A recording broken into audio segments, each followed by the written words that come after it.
I've never been a big fan of dating apps.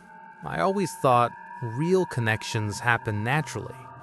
But one lonely night, boredom got the better of me, so I downloaded Tinder.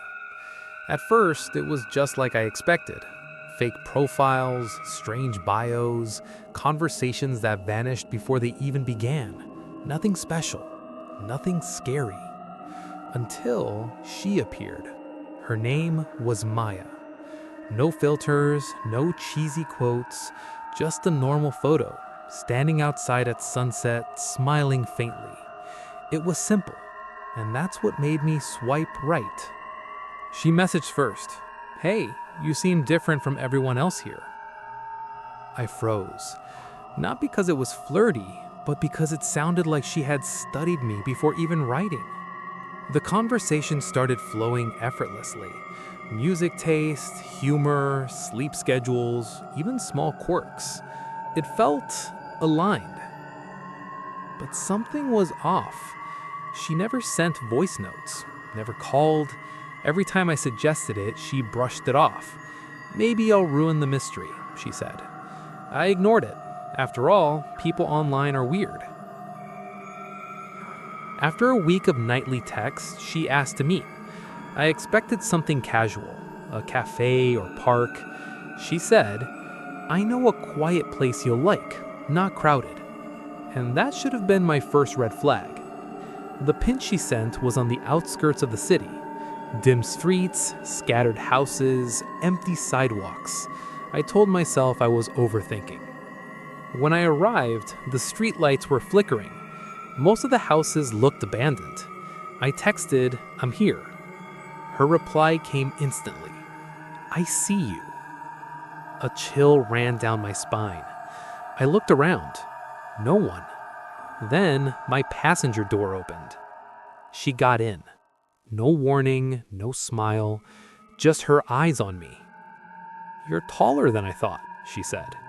I laughed nervously. "You're quieter than I expected." No reaction. We drove slowly. At first, normal small talk. Music, work, nothing alarming. Then she began asking questions too precise, too personal. "What floor do you live on? When do you usually sleep? Do you live alone?" I answered vaguely, trying to stay calm. Then she said something I'll never forget. "You're hard to read, but I like that." Not playful, not flirty, clinical, like she was studying me. After 20 minutes, she told me to stop. We were on a dark, empty road. "Just stop here. I want to show you something," she said. I stopped. She didn't get out. Instead, she turned toward me and stared. No blinking, no expression. Then quietly, "Do you trust me?" Every alarm in my head went off. "We literally just met," I said nervously. She stared emotionless. "Good," she whispered. "You shouldn't trust people easily." Then, a smile. A false, unnatural smile. Her phone buzzed. Her expression changed. She looked caught. A message flashed briefly. "Don't let him leave." My blood ran cold. She locked her phone and looked back at me, smiling again. "Let's drive somewhere darker," she said casually.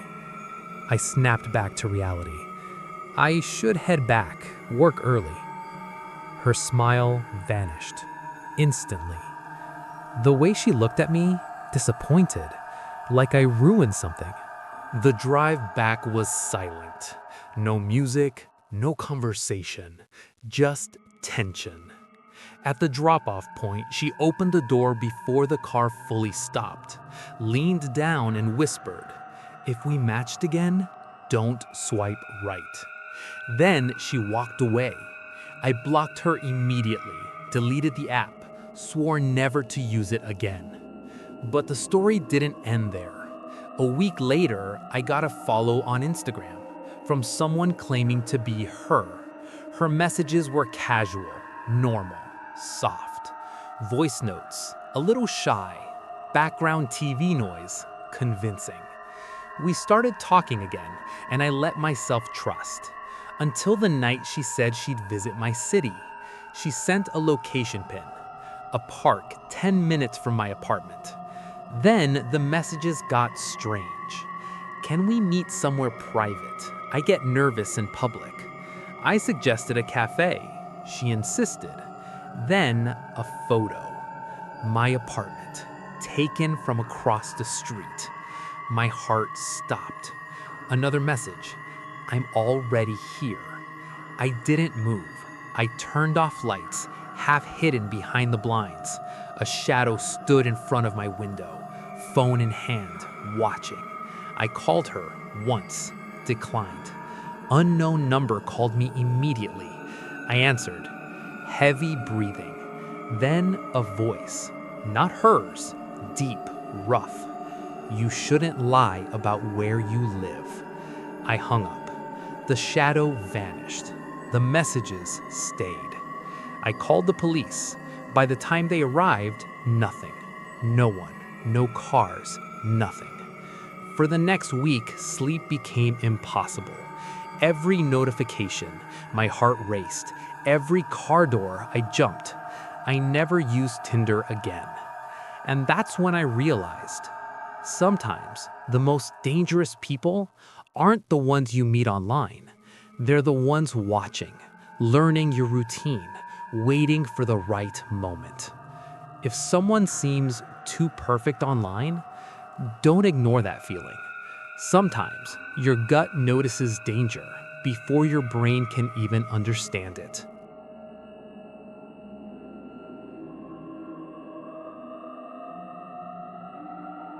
Failure wasn't what I was expecting that night. Honestly, I wasn't expecting anything at all. I downloaded the app as a joke, just to kill time, just to feel something different. But sometimes, the things you do out of boredom end up changing everything. My profile was basic, nothing special. A couple of pictures, a simple bio. And for a few days, it was exactly what you'd expect. Dry conversations, people disappearing, nothing real. Until I matched with her. Her name was Sarah. No filters, no fake energy, just normal. And somehow that felt different. She said something strange right away. You don't seem like you belong here. That line stayed with me. We started talking and it just clicked. Same habits, same thoughts, same late nights. It felt too perfect. But there was something off. She never called, never sent voice notes. Every time I asked, she avoided it. I ignored it. That was my first mistake. Then one night, she asked, "Are you out right now?" I was, but I hadn't told her. No posts, no location, nothing. I asked her how she knew. She said, "Just a guess." But it didn't feel like a guess. A few days later, she asked to meet. Not in public, not somewhere safe, somewhere quiet. I hesitated, but I still went. And that was my second mistake. It was darker than I expected. Empty roads, no people, no sound. I texted her, "I'm here." She replied instantly, "I know." That feeling, you know it. When something isn't right, but you can't explain why. Then she texted, "Check your rearview mirror." Slowly, I looked up, and for a second, I saw someone sitting behind me. I turned around, nothing, empty. My heart was racing. Then the door opened. She got in, quiet, calm, like nothing happened. She looked at me and said, "You're later than usual." That's when I knew something was seriously wrong. Then my phone buzzed. A message from my own number. It was a photo of my car, taken from outside, right then. And someone was standing in the dark. I didn't think. I just drove. Fast. She didn't stop me. She just said, "You should change your routine." A few nights later, I got a message. "Out again tonight?" And when I looked outside, someone was already there, watching. Sometimes, it's not who you meet online. It's who's been watching you the whole time.